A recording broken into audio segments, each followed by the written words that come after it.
Bismillahirrahmanirrahim. Assalamualaikum warahmatullahi wabarakatuh.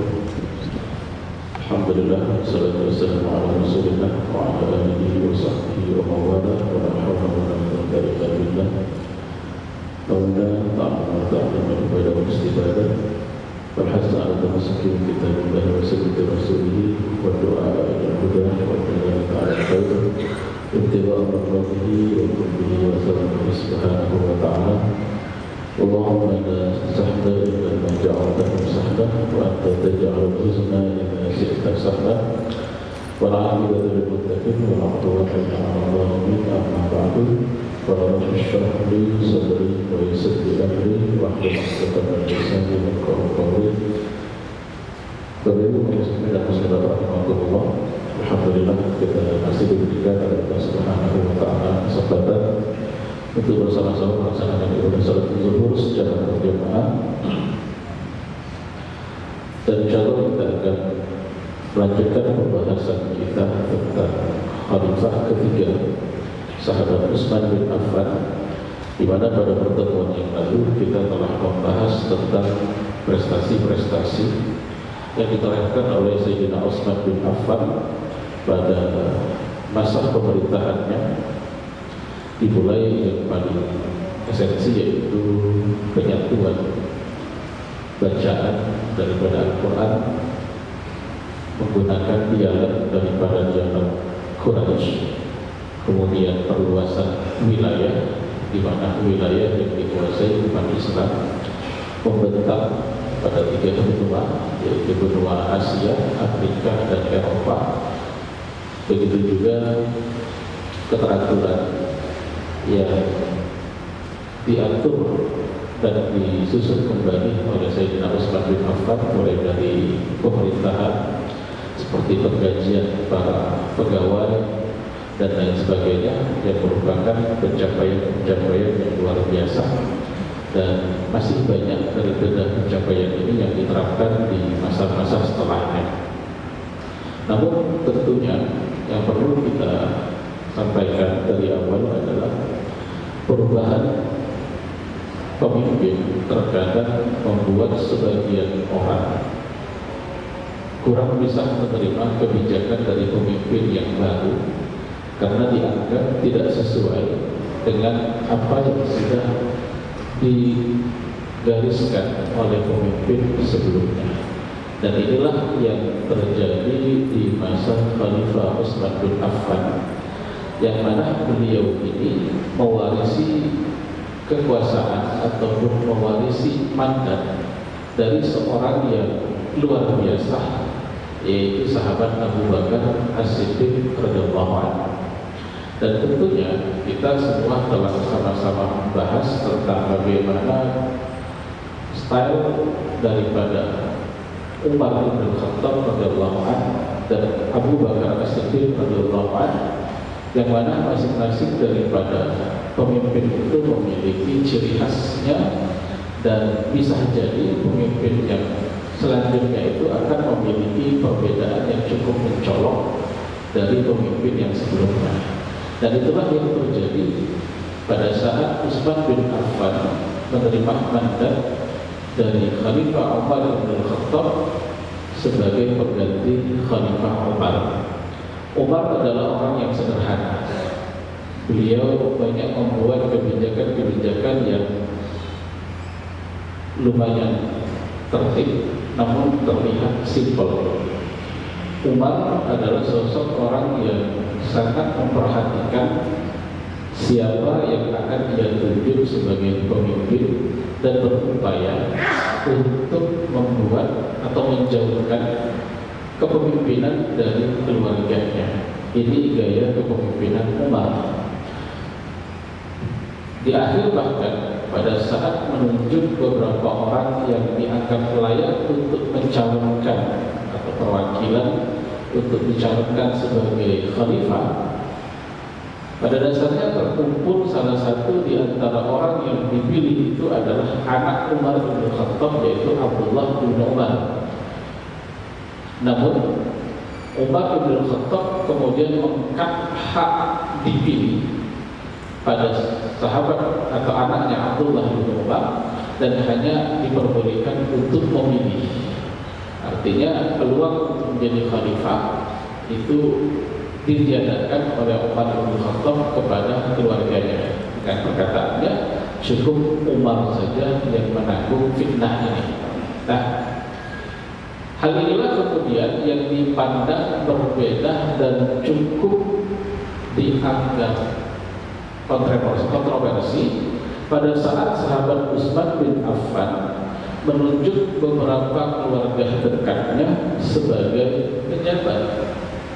Di antaranya adalah Muawiyah bin Abi Sufyan yang ditunjuk sebagai gubernur Syam, yang sebenarnya Muawiyah ini bahkan sudah menjabat sebagai gubernur Syam ditunjuk oleh Umar. Tapi setelah Umar digantikan Utsman tetap membiarkan Muawiyah ini sebagai gubernur Syam. Begitu juga Abdullah bin Sa'ad bin Abi Syarah yang masih keluarga daripada Umayyah sebagai gubernur Mesir.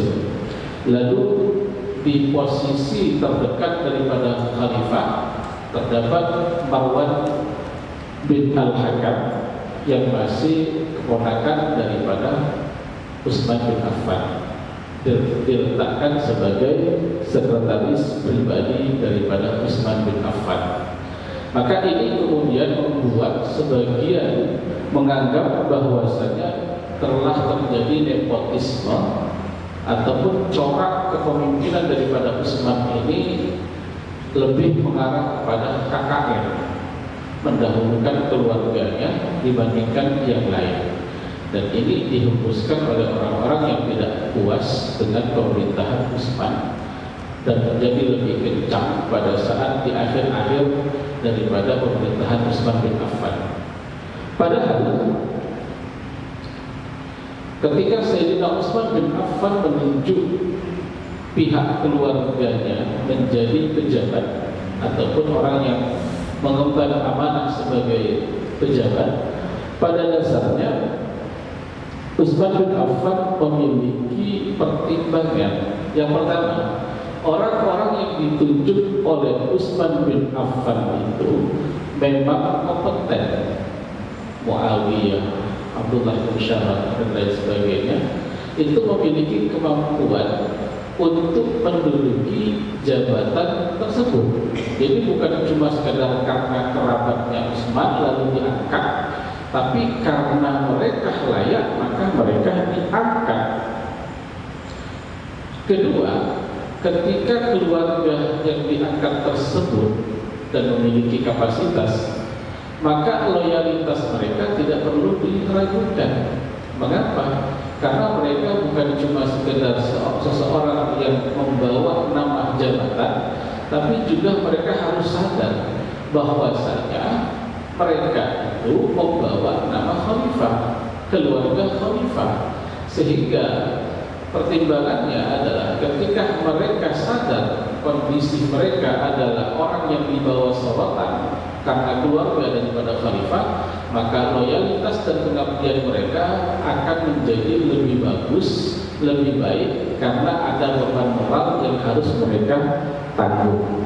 Dan ternyata apa yang dipandang atau visi daripada Utsman bin Affan itu terbukti di kemudian hari. Setelah jabatan-jabatan itu dipegang oleh orang-orang yang ditunjuk oleh Utsman bin Affan, ternyata wilayah-wilayah tersebut lebih stabil dan wilayah tersebut lebih baik dibandingkan wilayah-wilayah yang dipegang bukan keluarga daripada Utsman bin Affan. Jadi bukan cuma sekadar karena nepotisme, tapi memang ada kelayakan yang dimiliki oleh orang-orang tersebut. Permasalahannya hanya karena mereka keluarga daripada Utsman, itu saja yang menjadi permasalahan yang diungkit-ungkit. Dan ini juga sampai saat ini banyak orang yang tidak memahami hal ini, menganggap Utsman itu prototipe daripada pemimpin yang nepotisme, padahal pada dasarnya tidak. Kalau seandainya yang ditunjuk oleh Utsman bin Affan itu adalah orang yang memang tidak kompeten, tidak layak, tidak mampu, tidak memenuhi syarat, lalu kemudian dipaksakan atas dasar kekerabatan, maka kita bisa mengatakan Utsman itu nepotisme. Utsman ini mendahulukan kekerabatannya. Tapi ternyata tidak, pertimbangannya bukan karena apa, tapi karena memang mereka memiliki kemampuan. Kemudian kontroversi yang cukup menjadi pertanyaan, dan ini sering dilemparkan oleh para orientalis untuk meragukan kita, adalah di mana sahabat Utsman bin Affan memerintahkan setelah proses penyatuan mushaf dalam satu lahjah, satu dialek, yaitu dialek Quraisy, maka Utsman bin Affan memerintahkan mushaf-mushaf yang tidak mengikuti standar tersebut dikumpulkan lalu dibakar. Padahal mushaf yang mereka tulis itu adalah mereka mencatat dari apa yang disampaikan oleh Rasulullah. Sehingga banyak musuh-musuh Utsman bin Affan pada masa pemberontakan mengatakan Utsman adalah seorang pembakar mushaf, orang yang membakar Al-Quran, menistakan Al-Quran. Dan ini kemudian ditolak langsung oleh sahabat Ali bin Abi Thalib yang mengatakan, kalau seandainya aku di posisi Utsman, maka aku pun akan menerapkan kebijakan yang sama. Karena pada dasarnya tuduhan tersebut tidak terbukti, tapi kekacauan yang terjadi akibat terlalu banyaknya dialek itu sudah terbukti di kalangan pasukan muslimin yang berasal dari Ajam, yang mereka belajar dari guru yang berbeda-beda, sampai ada sedikit persaingan, bahkan sampai permusuhan gara-gara beda bacaan dialek daripada yang dibacakan dari Al-Quran. Dan ini kemudian menjadi satu hal yang menjadi pemikiran daripada Utsman bin Affan dan disepakati oleh mayoritas sahabat Rasulullah SAW. Jika sahabat Nabi saja, mayoritas sahabat Nabi setuju, lalu orang yang tidak setuju dan bukan sahabat Nabi itu bagaimana pemikirannya? Karena para sahabat sendiri adalah orang yang paling berhati-hati. Sahabat Nabi itu tidak ada yang takut menyampaikan kebenaran. Maka ketika mereka sepakat untuk menyepakati, bukan karena takut, tapi mereka tahu maslahat yang dibawa oleh kebijakan tersebut. Kemudian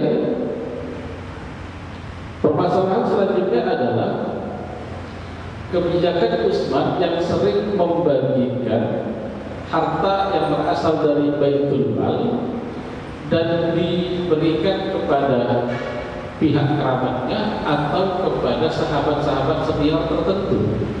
Nah, ini juga yang kemudian orang-orang yang tidak suka dengan Utsman bin Affan menganggap bahwasanya Utsman ini pilih kasih dan boros. Kenapa? Karena yang diberikan ini bisa jadi kerabatnya atau sahabat-sahabat tertentu, tidak dibagi sama rata. Dan ini tentunya berbeda dengan kebijakan Umar bin Khattab yang suka membagi sama rata. Nah, lagi-lagi hal ini yang mengatakan bahwasanya ini adalah perilaku yang boros dan mengistimewakan satu kelompok dengan kelompok yang lain, dikatakan bahwasanya ini merupakan bagian daripada ijtihad Utsman bin Affan yang masih bisa dipelajari ataupun ditolerir. Kenapa? Karena sebenarnya harta yang dibagikan itu pun tidak melampaui ataupun tidak terlalu banyak, dan ini juga pernah dicontohkan oleh baginda Nabi pada saat setelah perang Mu'tah dan didapatkan banyak sekali rampasan. Pada saat itu baginda Nabi membagikan rampasan perang kepada penduduk kota Mekah dan tidak membagikan sama sekali kepada golongan Ansor yang ikut berperang. Dan ini menimbulkan pertanyaan daripada para sahabat Ansor sendiri, yang sampai muncul desas-desus yang mengatakan Nabi ini udah mulai ingat kampungnya, artinya sudah melupakan kita. Dan ini kemudian Nabi mengumpulkan mereka lalu menyampaikan sebenarnya pembagian tersebut tujuannya adalah untuk melunakkan hati mereka, karena mereka ini hadisul ahdi minal Islam, ini baru masuk Islam. Dan sementara Rasulullah tidak meragukan keimanan para sahabat Ansor, bahkan Nabi sendiri mendoakan keluarga Ansor, anak-anak daripada Ansor dan cucu-cucu daripada keluarga Ansor. Jadi kebijakan ini adalah kebijakan ijtihadi yang memiliki landasan daripada perbuatan Rasulullah Shallallahu Alaihi Wasallam. Begitu juga kasus perluasan Masjid Nabawi. Di zaman Rasulullah, Masjid Nabawi sudah kita sampaikan pada pertemuan yang lalu. Masjid Nabawi ya sama bentuknya adalah lantainya dari pasir, kemudian dindingnya dari tanah liat yang dibakar, atapnya dari pelepah kurma. Dan ini tidak diubah di zaman Abu Bakar dan hanya sedikit sekali perubahan di zaman Umar. Tapi di zaman Utsman bin Affan, Utsman bin Affan kemudian bukan saja memperbaiki atau memperbagus Masjid Nabawi, bahkan memperluas kawasan Masjid Nabawi, sehingga kita sampaikan di awal kemarin, sekarang kalau seandainya kita sholat di Masjid Nabawi, maka ada pahala yang dikirimkan kepada sahabat Utsman bin Affan, karena sahabat Utsman bin Affan itulah yang membeli lahan yang berada di sekitar Masjid Nabawi dan mewakafkannya untuk masjid. Dan ini sampai menghabiskan biaya sekitar 25.000 dinar, atau kalau dirupiahkan adalah sekitar 200 miliar. Ini yang sudah disumbangkan oleh Utsman bin Affan untuk perluasan daripada Masjid Nabawi. Sebagian ada yang menganggap itu orang-orang yang memang terbiasa zuhud, ini adalah bentuk pemborosan. Namun kalau kita perhatikan di zaman sekarang, ternyata memang perluasan, mau itu haram maupun nabawi, itu semuanya memang satu hal yang harus dikarenakan keantusiasan umat untuk sholat di sana. Dan kebijakan terakhir, dua kebijakan terakhir yang dipertanyakan adalah pembentukan pasukan maritim atau pasukan laut, yang mana pada saat itu kaum muslimin berhadapan dengan pasukan laut daripada pasukan Romawi. Sementara kaum muslimin belum punya pengalaman membentuk pasukan yang berada di lautan. Namun kenapa Utsman bin Affan membuat ataupun mengizinkan terbentuknya pasukan maritim itu? Karena tak lain dan tak bukan ini pasukan daripada sahabat Muawiyah yang berada di Syam, yang bahkan bukan saja mengusulkan tapi sudah mempersiapkan armada melatih mereka, sehingga ketika izin itu turun mereka sudah bisa untuk bersaing. Dan ini terbukti kemudian pasukan laut Daulah Islamiyah pada masanya adalah pasukan yang paling kuat. Dan yang terakhir adalah perpanjangan masa yang tadi kita lihat bahwasanya Muawiyah yang dulunya dilantik oleh Umar bin Khattab sebagai khalifah, sebagai gubernur daripada Syam, ternyata melanjutkan kebijakan tetap menjadi gubernur Syam di masa Utsman bin Affan. Nah, ini dianggap bahwasanya lagi-lagi nepotisme. Padahal perlu kita ketahui bahwasanya kawasan Syam pada masa itu adalah kawasan yang jauh, tidak mudah untuk menunjuk pemimpin yang akan menempati jabatan di sana, karena bisa jadi pemimpin yang diutus tersebut akan menggoncang ataupun mengubah kebijakan dan belum tentu bisa diterima oleh masyarakat tempatan. Maka pemimpin yang sudah dulu diterima dengan baik oleh masyarakat sana, itu lebih baik daripada harus berjudi dengan mengirimkan pasukan ataupun pemimpin yang baru yang belum tentu cocok dengan masyarakat yang di sana. Itulah pertimbangan Utsman mengapa beberapa pejabat yang berada di daerah itu ditambah durasi untuk menjabatnya. Bukan karena apa, tapi tak lain dan tak bukan adalah demi maslahat. Namun tentunya jawaban-jawaban ini banyak sekali yang tidak bisa menerima pada masa itu, sehingga kemudian terjadilah peristiwa di mana sahabat Utsman bin Affan terbunuh. Dan ini insya Allah akan kita bahas pada pertemuan yang akan datang, detail daripada bagaimana terjadinya fitnah yang berakhir dengan pembunuhan terhadap Utsman bin Affan, lalu bagaimana sikap para sahabat pada saat menanggulangi fitnah tersebut akan kita bahas pada pertemuan yang akan datang. Ini saja yang dapat kami sampaikan. Assalamualaikum warahmatullahi wabarakatuh.